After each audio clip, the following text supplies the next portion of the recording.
newspapermen meet such interesting people. They know the lowdown, now it can be told. I'll tell you quite reliably off the record about some charming people I have known. For I meet politicians and grafters by the score, killers plain and fancy, it's really quite a bore. Oh, newspapermen meet such interesting people. They wallow in corruption, crime, and gore. Ting-a-ling-ling, city. Welcome to The Media Project, an inside look at media coverage of current events. I am not Rex Smith. I'm Judy Patrick, former editor of the Daily Gazette in Schenectady, and now I'm vice president for editorial development for the New York Press Association.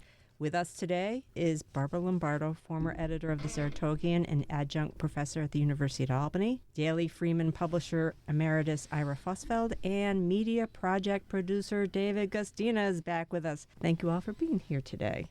So let's start with trust. This is a big issue in the media, and I've ended my week here thinking, who can we trust nowadays? What brings this to my attention is all the kerfuffle over the Kate Middleton photograph that she released showing her with her children. It followed months of speculation about where is Kate? Is she okay? She had some sort of surgery, Kensington Palace says, but come to find out the image, the photo that was released and distributed worldwide on the Associated Press, on Reuters, was doctored. And it was doctored in such a way that even the Associated Press and Reuters withdrew it from public. They issued a kill notice, which is highly unusual. So this was an officially released photograph, which typically the media would take as real. Where are we in this world now when we can't even take a palace photograph and trust it anymore? David, what do you think? I think we're sort of crossing the Rubicon in many ways when it comes to the ability to digitally edit photos. Although the article points out the doctoring of photos has gone on since photography was invented, including the little girl with the dancing fairies, if anyone that recalls to anybody's mind. That's in the article, Judy. I did read it.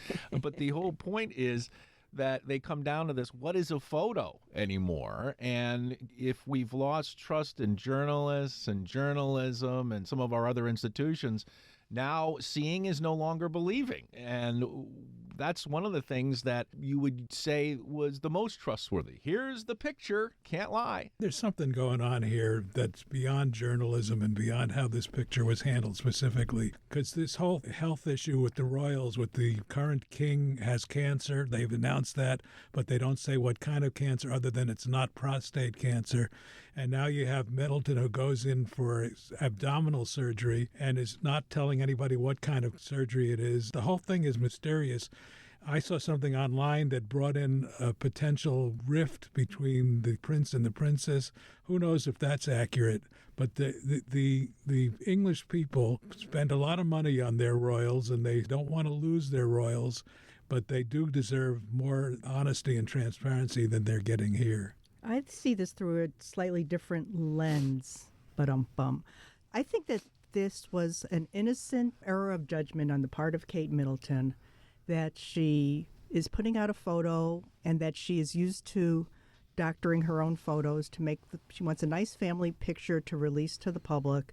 So she alters it to make it look to her satisfaction, and then she sends it out. That it's possible that it doesn't occur to her that the authenticity of this photo is really critical. So it goes out, and then the media do the right thing. They look at it and say, "Jeepers!" After it's been widely distributed, they look at it and say, "Jeepers! This isn't right. You can tell by the location of the arms or a sleeve and things like that this has been a doctored photo." So the first thing that they do, which I think was the right thing, was to remove the photo, because you don't know at what stage it's doctored. You don't know how it was changed, by whom and why. Okay, so now we need to have that standard where if there's a photo that's doctored, we know to remove it. But then, was this nefarious? I don't think so. It turns out she doctored it. I think it's a communication thing. Ira, the issues you bring up about the openness of the royal family are legitimate, but for the issue of the photo, I don't think it's a big deal.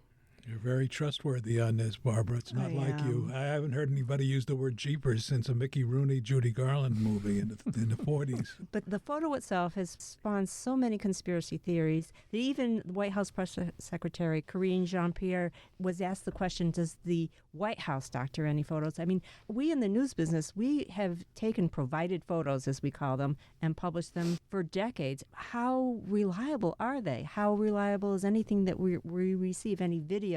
What steps do we need to take to authenticate what we get to make sure what we're passing off to the public as information is truly accurate? Yeah, and journalism has to tackle this problem. We have to find ways, photography and video, to either watermark it or somehow have an indication as to whether it's legitimate or not.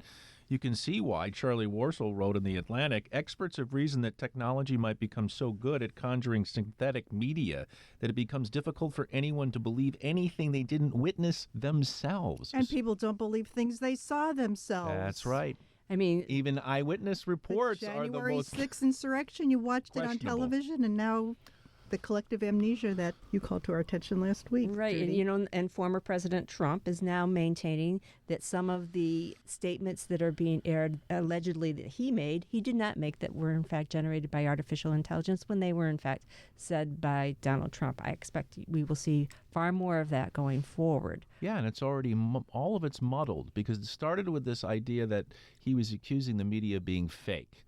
You know, you can't trust anybody in the media. So you start that going, and then you add in these other little elements we're talking about, including AI, and you can see why it's going to be a very, very difficult future in journalism to ferret out legitimate information. New research is suggesting that even as people start tuning into the upcoming election, they could end up more misinformed, not less, as they try to fact-check the world themselves. I've come across this way too often with friends and family who will say, well, I'll do my own research on COVID vaccine reliability, on what Biden's proposal with Social Security are. How do you counter that, and what role should the media be playing? Well, and how do you counter the mistakes that I think the media made in the prior elections when Donald Trump, now using Truth Social, says something outrageous like that, things that were true or lies, and not that many people are actually seeing that, and yet we give it legs we in the mainstream media give it legs by saying, oh, look what Donald Trump said on Truth Social about the videos about him being false, when in fact they are true.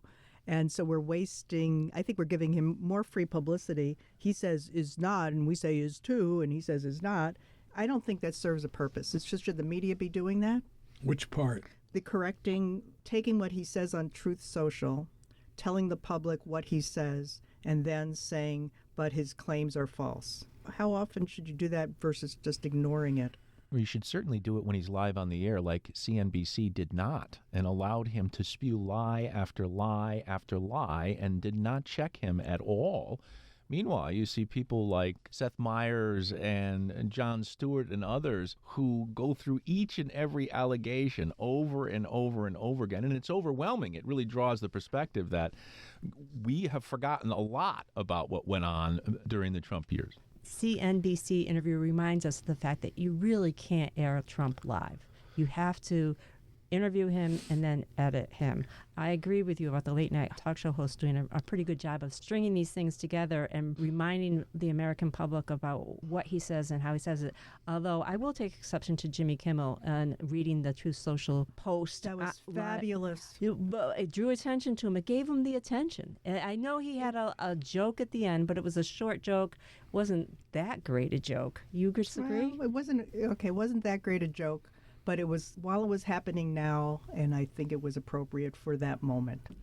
I mean, but when you said about CNBC that it's a reminder of the lies, I think it's a reminder of where the media is once again falling short. And Oliver Darcy from CNN wrote a very good article about that interview.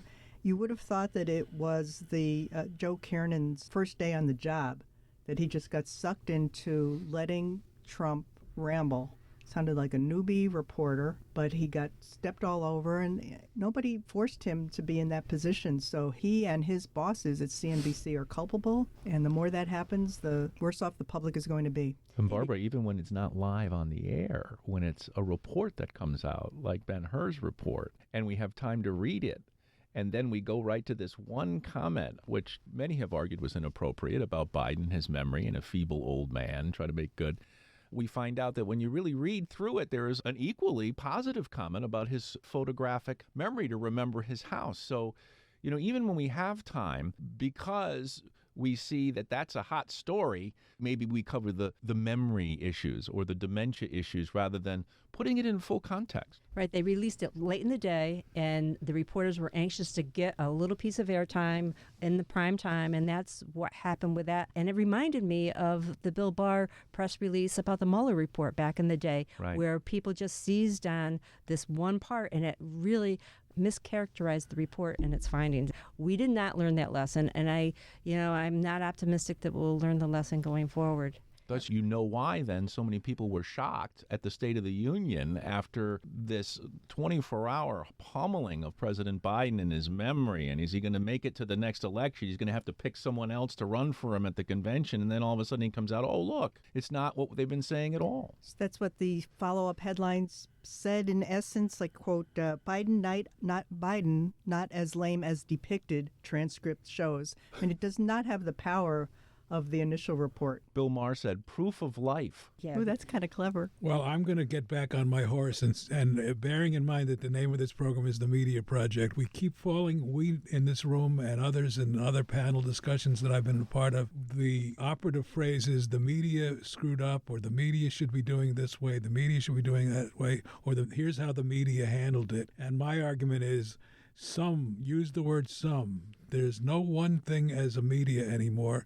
And I used to get, a little tiny newspaper in upstate New York, I would get mad when I was tarred with the same feathers that the New York Times or CNBC or whatever big outlet was tarred with.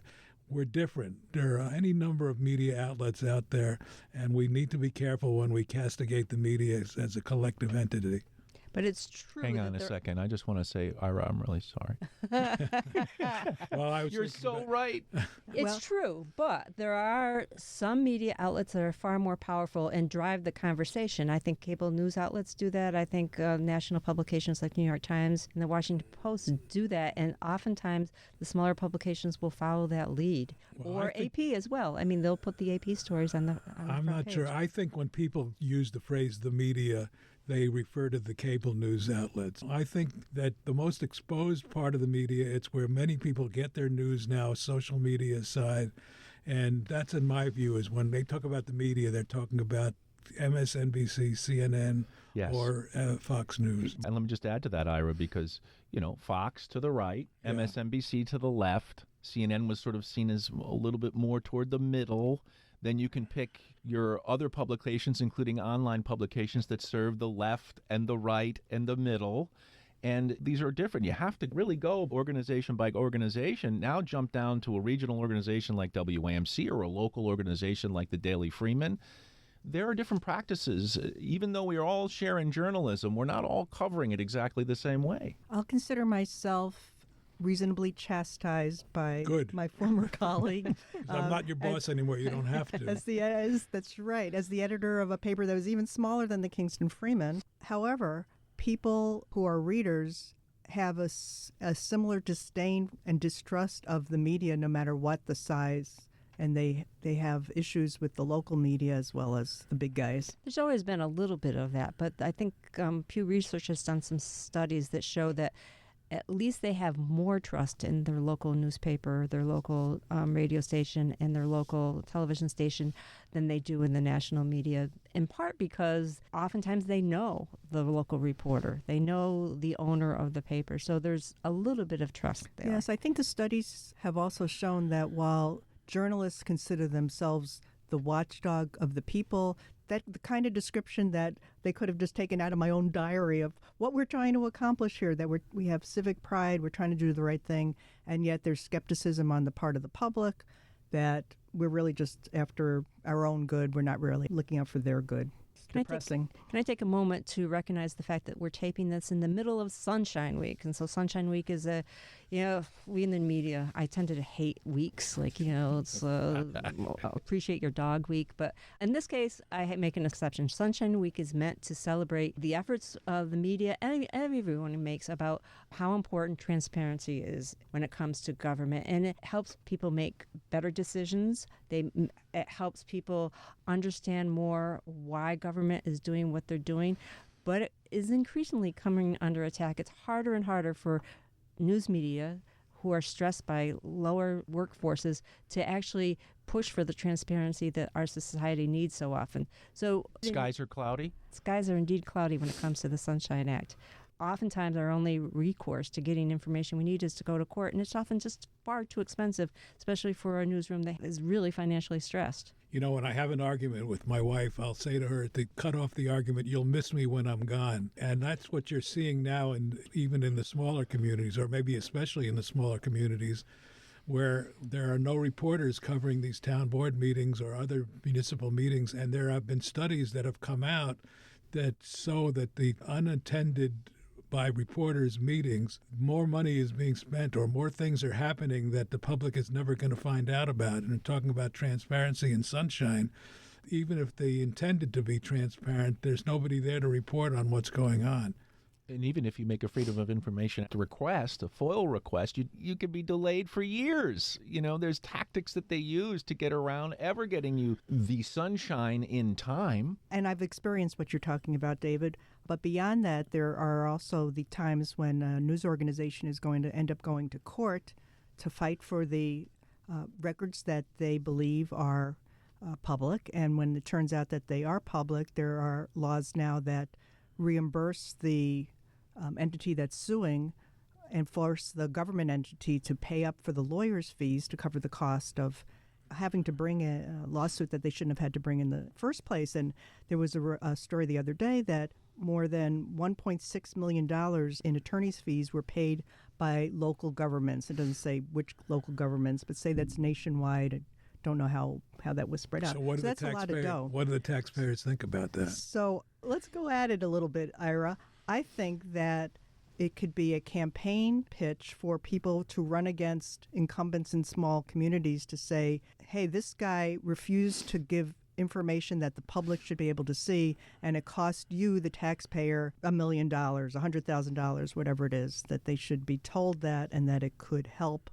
the opposition to those people. What do you think? I happen to agree with you that is a way that it can be turned. But my own experience is that it happened on more than one occasion when we would go to court and try to get court fees as part of the judgment, that people would blame the newspaper for taking their government to court and costing the government money to defend itself and whatever else is involved. So sure, if the candidate for mayor has been somebody who has been not transparent, his or her opponent can take advantage of that. But there's that other side that people believe that the media is spending their money and it's a waste of money. Right, and there's the third side to that, which is that the politician goes, well, the county's going to pay for this, or the city, or the state, so we'll just refuse this request. Right. We'll fight it. I don't have to pay the money, but you as the publisher of the newspaper don't want to pay any money. You just want the information. Right, and you have to prevail in order to get attorney's fees.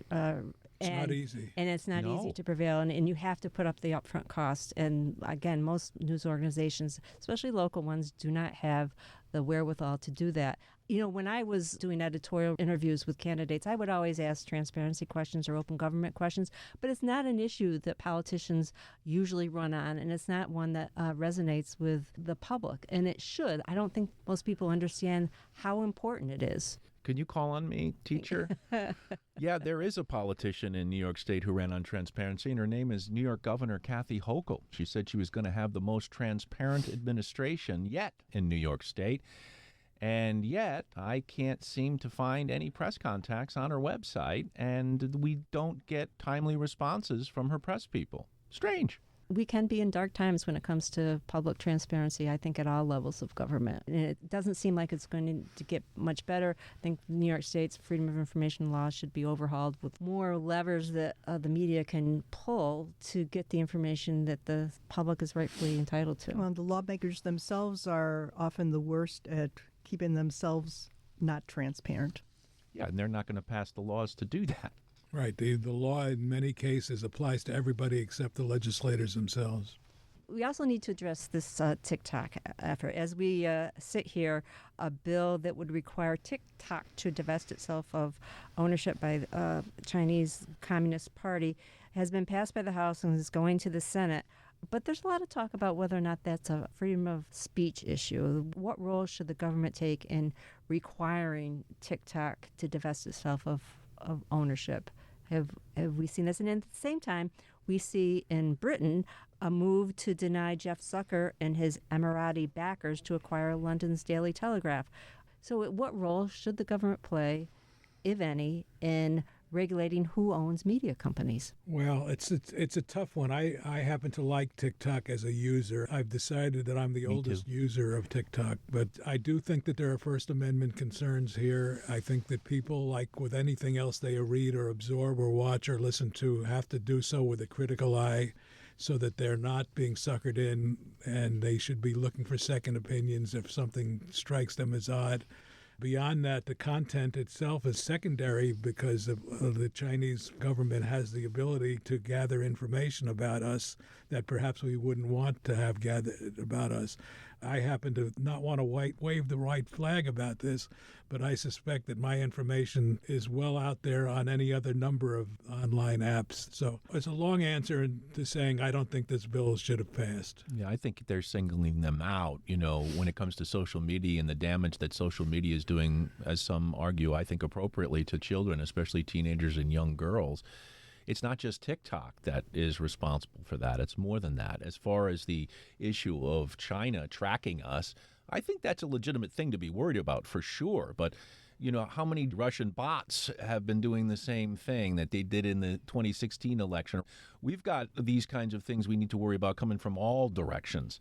So to cite just TikTok, I think, again, like Ira says, it's not really going to solve anything. I think we're in a global world where the ownership of media companies, just like property and other types of businesses, are going to be owned in full or partially owned or substantially owned by entities from all different countries. And this is really above my pay grade to be able to intelligently comment on what ought to happen to those entities. However, I think that one thing I do have an opinion on is that the media, and it would have to be the bigger guys, should be covering this very thoroughly and getting ahead of what does all this mean, and having ongoing, not just one-shot reporting, but ongoing reporting about these issues and helping the public understand who owns what and who is controlling what. You know what I think is interesting? Judy used the phrase before, Chinese Communist Party, and I've heard that used a lot in the last few days regarding TikTok.